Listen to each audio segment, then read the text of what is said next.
Alright, so yun yung actual, ito ang actual na pag-search o pag-pasok sa compound ng Kingdom of Jesus Christ ni Pastor Apollo Kibuloy sa Davao.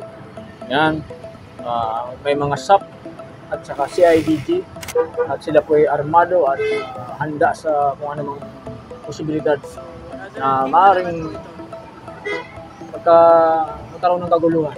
Alright, so panoorin natin. Kayo ng balang. Alright.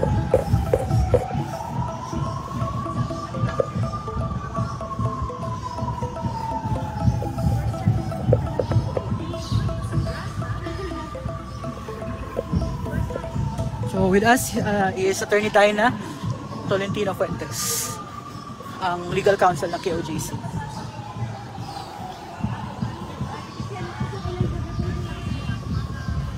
So wherever they go, pustahan natin sila.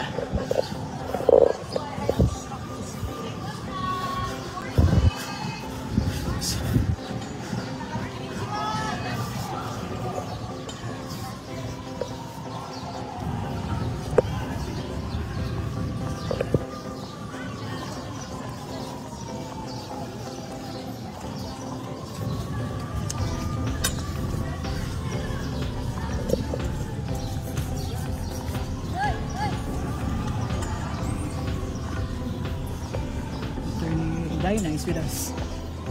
So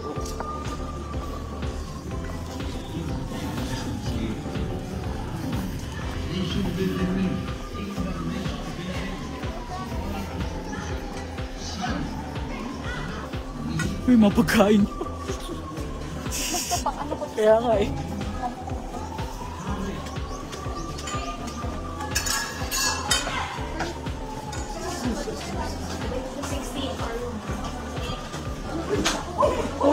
Uy. Relax lang po. Relax lang po tayo.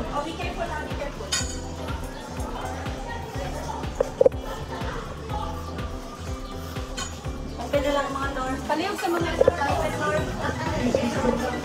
May ano? May badikam. Badikam. Akala mo may isa kami dito. Ang tingin mo.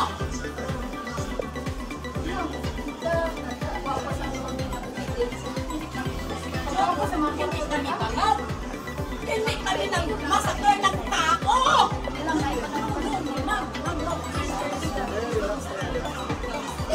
Ano sa lugar namin? May pamilya yung ganyo. Janice.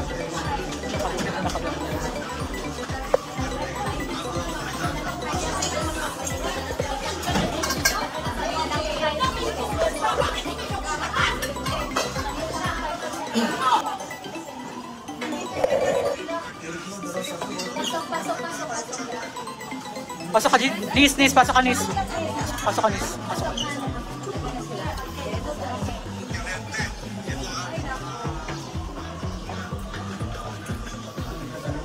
Sa kabila pong entrance. Kabila entrance.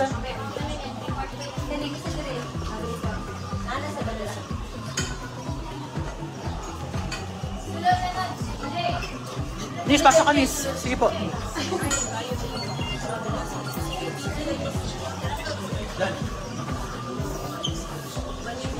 Kiray ka ba rin? Kaya mo na umakamot-kamot pa. Sige pa mo. Hindi na nagpagano. Nag-awon din na itong nagsuot. Natiksalaan mo nila. Ito, pasok dito. Pasokin nyo doon. Sunod na sa kwarto daan. Sunod na sa kwarto daan para pagkabot nila naka-join. Alam mo na ha?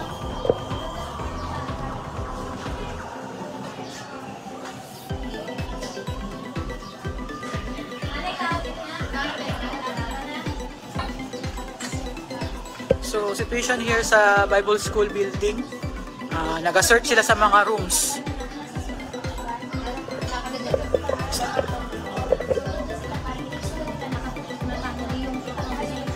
Masyado mainit.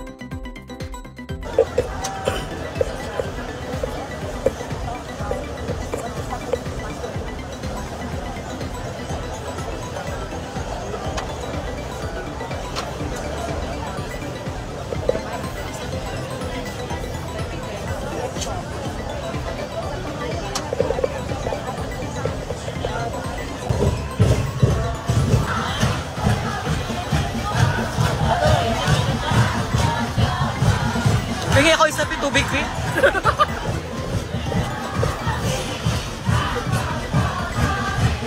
Thank you, Father! How na kayo?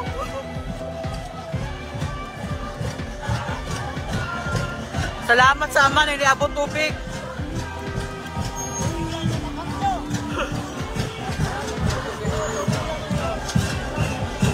Kanina binibigyan sila ng burger, ayaw nila tanggapin. Sabi nung isang official na babae, baka nilagyan daw ng lason. Di tayo ganun? Tapos ngayon, kinain ng mga members natin. Buhay na buhay!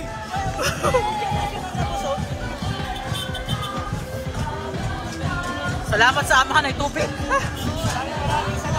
So,